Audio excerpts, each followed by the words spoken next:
السلام علیکم ورحمۃ اللہ وبرکاتہ۔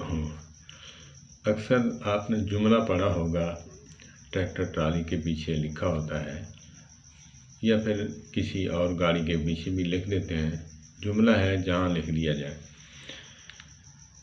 پاس کر یا برداشت کر۔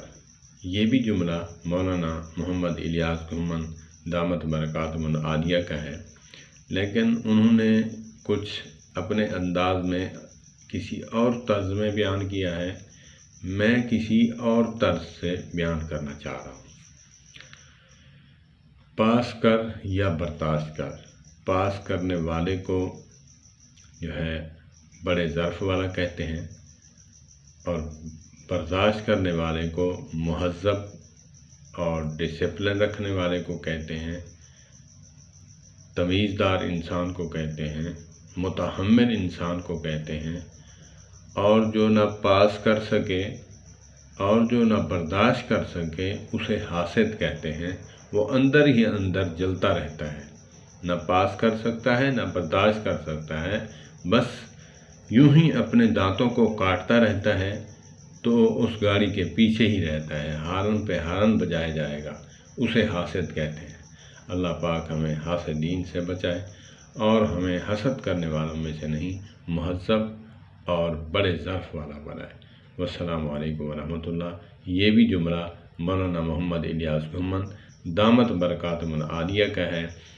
انہوں نے کچھ اور انداز سے بیان کیا تھا، میں نے کچھ اور انداز میں بیان کیا ہے۔ یہ وہی سمجھ سکتے ہیں جو مولانا کے بیان سنتے ہیں، معتقدین ہیں۔ میں یہ بات اس پر کیوں نہیں کرتا کہ انہوں نے کس انداز میں بیان کیا، میں وہ بات پہ نہیں جانا چاہتا۔ میں نے اپنا کام نکالا ہے، محبت بانٹنی ہے، تو انشاءاللہ تعالی اللہ پاک، کیونکہ وہ عالم ہیں، بڑے عالم ہیں، جس کا کام ہوتا ہے، وکیل ہے، جو وکیل ہے وہ تو پھر وکالت کرے گا۔ کچھ باتیں جو ہے جج کو کڑوی لگے گی، کچھ مدعیوں کو کڑوی لگے گی، کچھ جو ہے مجرموں کو کڑوی لگے گی، تو اسی لیے میں نے وہ راستہ اختیار کیا ہے، نہ میں عالم ہوں نہ میں مفتی ہوں، ایک ادنا سا علماء کا خادم ہوں۔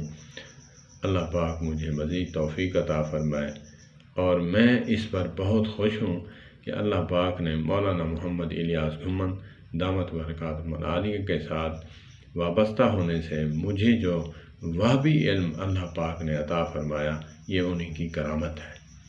اللہ پاک مجھے مزید توفیق دے۔ ربنا لا تزغ قلوبنا بعد اذ ہدیتنا وہب لنا من لدنک رحمۃ انک انت الوہاب۔ والسلام علیکم ورحمۃ اللہ۔